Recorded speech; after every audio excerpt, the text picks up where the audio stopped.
Hey there, Bible buddies. I've got another Bible review for you today. And this one is a 1959 King James Version Bible produced by Oxford. And this one includes the original Old Scofield notes from the early 1900s. Now, this one I wanted to show to you guys because it's kind of an interesting example of one that I took a risk on eBay. Now, this particular Bible I paid $7.72 for, and at the time I knew it was in pretty poor condition. And when I got it, actually, the book block was separated from the cover. The spine actually of the block was like a complete U shape. I'll show you kind of what it looks like now, but it was like a complete like whoop U shape on the spine. The plenty of pages were torn and worn. There was lots of stains, or there is lots of stains, I should say. And just the Bible had been very well used and well loved, but not maintained over the years. So I actually took and set aside some time and kind of revamped this whole Bible, brought some new life back into it. And I'm happy that I did because somebody's going to be getting some use out of it, thankfully. Now, instead of, the Bible just being thrown by the wayside. Again, only $7.72 I paid for it. And with a little bit of elbow grease, I was able to turn around into a pretty nice edition here. So I'm excited that it will be getting some use. So let's go ahead and take a look at it. Now, this cover is a natural grain Morocco. And if you look, it is a very exquisite grain. I love the grain pattern in this. Now, Morocco, what they call Morocco from back in this era, like the 50s and 60s, Morocco here was actually a goat skin. So this cover is pretty soft, all things considered. It's pretty flexible, pretty pliable, and it's just a very nice quality cover. We'll go ahead and take a look. There's a perimeter line there on the edge, and we do have a name embossed or imprinted on the front cover, Mary R.J. Luce, I'm supposing. So thank you, Mary, wherever you are, for your contribution to this channel. We'll go ahead and take a look at the spine, and we have some rib indications, 1, 2, 3, 4, 5 of them. We also have Holy Bible Concordance, Scofield Reference Edition, and Oxford imprinted on the spine. On the back, we just have the continuation of that perimeter line and that great grain yet again. Now this is something else. You kind of get this in modern production Bibles, something similar, but this is just a really nice grain. You see it pop up on occasion, and this I would imagine is probably one of the better leathers that were offered back in the day. Certainly some of the nicer grain. Maybe with the exception of sealskin, but we'll have to take a look when I review sealskin Bible. Maybe we'll do some comparisons. So go ahead and take a look at the inside. I'll show you the corners there. And it is stamped with natural Morocco and leather lined. So this is a leather lining. It's very like matte finish, almost like a suede. It's very smooth. And you can see here that it is an edge line Bible.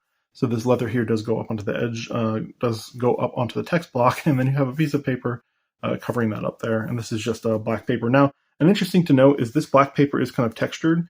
And I do have some Bibles that have this texture on this side on the leather. So this texture on this paper kind of mimics the texture that they used to give to the leather. It's just kind of an interesting thing that they try to match it like that. But in this instance, it's not too similar. We'll go ahead and take a look at the back. And there's the paper on the back and the corner work. And then you have Oxford flexible binding stamped there on the bottom.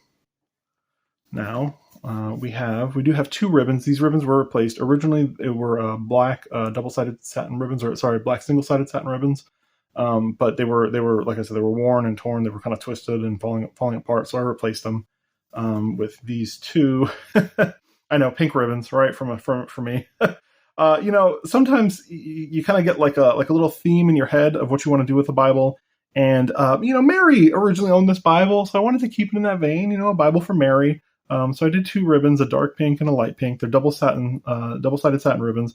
And I'll leave a link below to where I got them from. They're not Beresford's, but they are very high quality ribbons. That in comparison with the edge gilt, the edge gilt here is it's so beat up. It's got kind of a pink color to it. So I just figured, I don't know, pink might be appropriate. They can always be changed out if somebody doesn't like them. And we'll take a look at the gilt. This gilt is very worn. You can tell that this Bible was very well used. And again, I do love seeing that in Bibles. It's always disheartening when you get a brand new Bible that's 60 or 70 years old with somebody's name imprinted on it, written in the inside cover, and it's in immaculate condition. It just means that they never used it. So this is a very well used and well loved Bible. And I would imagine she would have gotten some good information from the Scofield notes. So we'll go ahead and take a look on the inside. We can see somebody's name here, Thomas M. I'm not sure who that was. That might have been maybe the person who had the Bible before her or after her, I'm assuming. This is kind of a thicker cardstock kind of sheet of paper. Now this paper, it will, over time, everything kind of gets softer and pliable. So this might have been like a cardstock at one point, but it's a very soft sheet now. It's still thick, but it's just kind of soft. And now there's a dedication to a Roger Turner, when I am no longer here. So this Bible might have passed hands quite a few times from Mary to, who was that, Thomas to Roger, I guess. I don't know. It's moved hands a lot, it looks like. And there's a little interesting note here on the inside page. Then we have the title page here. The Scofield Reference Bible, the Holy Bible, containing the Old and New Testaments, authorized version. I'll pause it there so you guys can read if you want. Now, like I said, there is quite a bit of staining here in the front. There's some pages kind of throughout that are stained up. And, there's no telling. This could have happened 50 years ago. There's no telling what it was. If somebody was eating a little bit of a breakfast sandwich and bloop, or maybe some spam might have been the case here. I don't know. Depends what kind of person had this Bible, maybe Canadian or something like that. Go ahead and flip through, take a look at the back of or a little bit of copyright information there. And it looks like these are the 1917 Scofield notes. So just an aside. An introduction. A panoramic view of the Bible with a preface. We have the books of the Bible. A little note here on the Pentateuch, and then how to use the subject references. And then we get right into it. The first book of Moses called Genesis. And you can see the text there, single column text, and all the notes there from Scofield. No, sorry, excuse me, double column text with all the notes from Scofield. That is kind of one of the problems here when you get people who, when all the text size is all the same, you tend to get everything kind of confused. I know some people like to see the text size of the notes a little bit smaller than the size of the biblical text, and that would make sense to me. Case in point being here, I confuse this with this, and this is not this. So just a little thing there, a little gotcha. Yeah, let's turn a couple pages. You can see all these notes on creation here.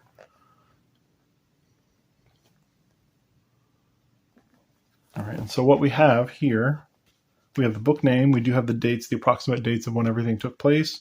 We have your center column references here. It is a double column verse by verse layout, and it does look like there are some headers here describing this area that you're in. Then you have the page numbers at the bottom, and it looks like you have your chapter, and then the verse that begins, and the chapter and the verse that ends on the page.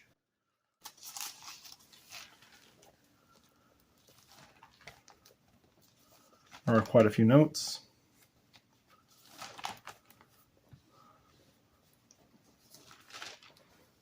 Now, I know Scofield was one of those people that, is kind of people either love him or not so much. I haven't really dug into Scofield so much, so I'm gonna keep my opinions to myself. I do have a couple editions of the Scofield Bible, and I am interested in checking it out at some point and getting into some of those notes. I always love reading, people's takes on the Bible, as long as they're well done, and not aliens or anything like that. All right, let's go ahead and take a look at the poetic books. Where am I going? Somewhere in here, right? Okay. Now again, it's just a double column, verse by verse, so there's not going to be much of a poetic layout. But we'll take a look at the paper. Now this paper has fairly oxidized fairly heavily, so it does have quite a yellow hue to it. But you can see that the show through is very minimal. Now, this is in Oxford, so I'm assuming that it is an India paper. I didn't check in the beginning. Maybe I should have. Give me 1 second. Let me check. So, yeah, so we look here. It does say India. It says Brevier 8VO black-faced references India. So that's going to be the Brevier font that it uses. 8VO is the page size. And then black-faced, I'm assuming that means probably like a bold type. And then it does have references, and it is on India paper. So, and then we do see here that it's a Scofield Facsimile series number 2. So I'm assuming it's not the original series, because I guess series would probably be number 1. But the facsimile series means that they just copy those notes directly from Scofield. So there we were. All right, yeah, paper. Paper is excellent. Excellent India paper. The best. All right. Let's take a look here. Now it does look like there's a little section here on the prophetical books. I'm not sure if they have that at the beginning of each section. I didn't see it before Genesis, but there's a little note there about it. I'll get to the New Testament right quick.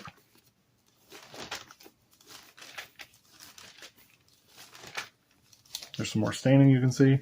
Now here, what I did, this was kind of a weird stain. Whatever this was that burned into the paper literally burned it, and it turned it into like, I don't even know what to compare it to, like a piece of bacon or something. It was like real crispy. When I kind of scratched at it, because there was like a big dark thing there, it tore the paper. So what I ended up having to do was I ended up having to get 2 pieces of Lineco archival tape. I'll put a link to that down below too, so if you guys are interested. But I ended up putting 2 pieces of tape basically to seal up that hole. I put one on each side, so the hole doesn't go through there, but you can kind of see the outline of the tape there real faintly. Let me see if you can see it. I don't know how well you can see it, but it's there just to preserve the page, hopefully. And here we are, the New Testament title page. Give you guys a closer look.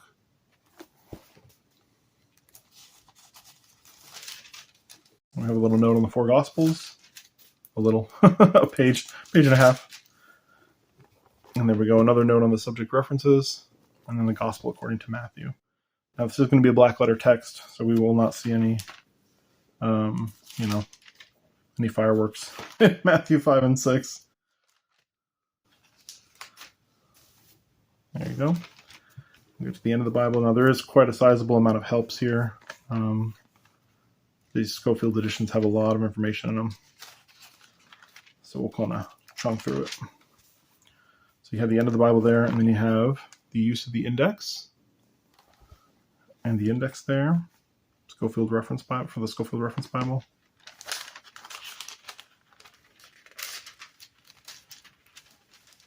We have the Dictionary of Scripture Proper Names, and a subject index and a concordance. So there is quite a bit of things there. So you can see this is like a double column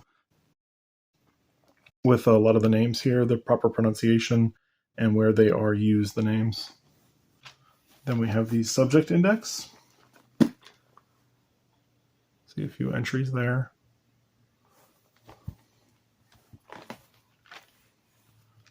And this is pretty sizable. And then the concordance. We'll take a look.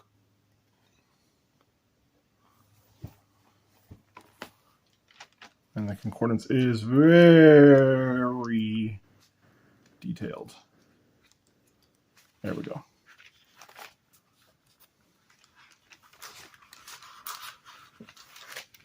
The concordance, it is a chunk, right? We'll take a close look here at the concordance. Yeah, awesome. Then you have the index atlas to the Bible. They did not call it a gazetteer, sadly. I wonder if there's a difference. Somebody chime in below if you know if there's a difference between an index atlas and a gazetteer. And then we have the maps. Now these are some very old school maps. A nice pretty pink again to go with the theme of the Bible. They must have done it specifically for me, right? They knew I was coming. We'll take a look here. Flip through these few. Interesting. I love these old maps. These are well done. I mean, they're very crowded. Don't get me wrong, but the colors that they chose are subdued enough not to interfere with the text. There's just a lot of information on the page. We do have a little note there. I'll zoom you guys in so you can read it and then see the production code there. So the code there, it says T459 and then 197X. I'm not sure. I would assume the the 459 is the production code, the year that it was produced, and then the 179X is the model number. Maybe the X is for cross references. I never thought of that. Light bulb moment. Maybe, I don't know. We'll have to look at other Oxfords and compare them. It looks like I missed a couple spots here, so I'm gonna have to do some tape right there and there to fix these up, fix up these pages. But yeah, so there's the end of the Bible. Excellent edition. I mean, it's a nice study Bible. Makes a nice study Bible if you like Scofield. So we'll go ahead and do a couple comparisons, but let me get you measurements first. So the Bible measures in at 8 5/8 inches tall by about 5 7/8 inches wide. Now the thickness is going to be a little bit off because I had to, like I said, I had to re-glue this cover onto the spine and kind of fix that spine that was all boogered up. So this won't be exact to what it originally was, but close enough. 1 1/4 inches looks just about. So We'll look at the fonts real quick. I'll start with the capitals, and we'll use this capital N. And it looks to be, it would appear that everybody's using about the same fonts from this era, an 8.5 compared to Times New Roman. And then we'll find the M there and them. And that looks to be an 8.5 also. So yeah, in comparison to a Times New Roman, it might be a 9. It's maybe an 8.75. It's in between the two. So maybe around an 8.5 size font in comparison to Times New Roman. So let's go ahead and take a look and compare it to some other offerings here. So the first one I'm going to compare it to is this one, and this one is a Scofield produced by Church Bible Publishers. Now this is not something that they offer currently. I ordered this one back when they still had their custom shop, so I was able to pick what leather I wanted and what color ribbons I wanted. But you know what they have now will be similar to this, at least as far as the text block is concerned. So go ahead and take a look on the inside, and I would imagine that now this one did not specify what it is, but this looks more like a personal size Scofield to me, which would explain the size difference. So we can't really compare like apples to apples, but we can get kind of close. Now you can see obviously this paper is much wider because it's new paper. This one has oxidized, and then the font obviously is going to be bigger here because, you know, it's just a bigger page size. But you're going to have all the same notes and everything. Let me turn to page 444 here in this one, and we'll take a look. It should match up. Because if I remember correctly, the Scofield is just a facsimile, which basically just means they copy it directly, at least the old Scofield. So yeah, so you have 2 Kings here, 1735, whoop, whoop, and everything matches up. I'm trying to get you a good view. Trying to get you a good view as best I can. As best I know how. There we go. We'll look at 445. But yeah, everything's the same. All the cross references, the verse, the page ends in the same spot, and all that sort of thing. So if you are interested in a current production Scofield, I can certainly recommend this one from Church Bible Publishers. There are a few others out there. I know the KJV store just produced a very nice one. But if you want to save some money, certainly you can find these Scofields relatively inexpensively on eBay, these older ones. I see them pop up quite regularly. I mean, a few of them a day, like 2 or 3 a day. And people usually don't ask very much, maybe like $20 or $30 for them versus, I don't even want to take maybe 60 or 70 for a Church Bible Publishers. So it just depends what you're going for. Yeah, let's compare it to one last thing. We'll compare it to a Cambridge Concord. There we go. For size reference, this is a little closer in size. We'll take a look there. Now the Concord is only very slightly bigger, but the same width, and the thickness there is right about the same also. Scofield's just a hair thicker. So the India paper helped out because there's so much extra with the added helps and that sort of thing. But yeah. So if you guys are interested in one of these, certainly check eBay. They come up often. I would say that, you know, if something looks a little questionable in a Bible, I guess it really depends what it is. But I mean, most Bibles can be repaired pretty well and end up still being usable. So don't be scared if you see a Scofield out there for $10 and you're looking for one and it's kind of beat up. It might serve you just fine, you know, assuming no pages are missing, I guess. But otherwise, Bible buddies, until next time, bye.